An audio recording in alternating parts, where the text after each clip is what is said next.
the Scarletlolo cooking show. Welcome. So here we are in New Haven. It's a windy day and there's no ferry coming in right now, but there might be one.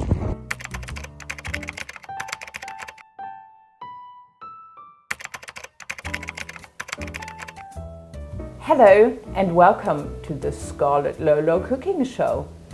Today we're making Courgette Loaf, a recipe given to me by a dear friend. And the ingredients are grated courgette, vegetable oil, 2 eggs, a little bit of brown sugar, some sultanas, spices, baking powder and bicarbonate of soda, chopped walnuts, flour and coconut flour.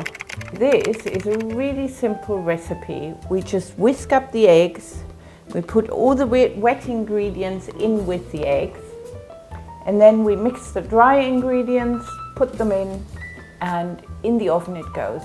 Simple. So let's see. If you are growing vegetables yourself, you probably know that there's a time in the season where you have plenty of courgettes and you don't really know what to do with them. So this savory loaf is really a great option. It's mildly spiced with the full flavor and balanced beautifully with the sweetness from the raisins. It's quite filling, but you won't get a sugar spike, and it's really nice served warmed up with whipped cream. What I love most about this recipe is that it's so super simple.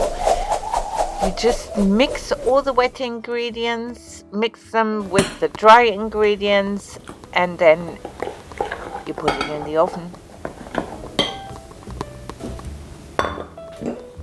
I'm now mixing the dry ingredients into the wet ingredients. Give it a good mix through. Then I'm going to fill it into a Pyrex dish and bake it.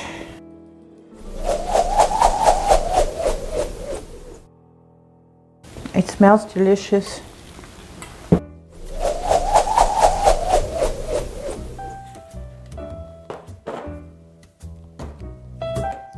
Courgette plants are very productive. If you look after your plants, you might get 4, maybe even 5 courgettes per week. So this also means that they're cheap to buy when they're in season, and it's a good idea to have some different recipes to do things with them. So this cake or loaf is really nutritious, low in sugar, no salt.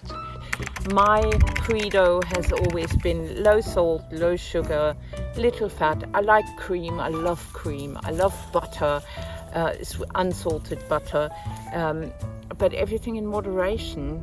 And salt and sugar are just not good for the body. Dr. Blan will talk about that a lot more. So cutting the salt was actually really easy for me. I just don't add salt to anything, but that doesn't mean I don't get any salt in my diet, because as soon as you add something like cheese or olives, you automatically get salt content. But once your tongue gets accustomed to not having any extra salt, you'll find that the salt actually masks all the subtle flavors that are really lovely.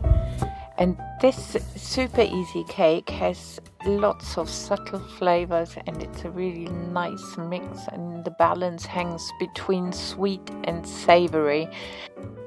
And if you like the show, why not subscribe? Give it a go with Lolo. Yeah! And it tastes wonderful.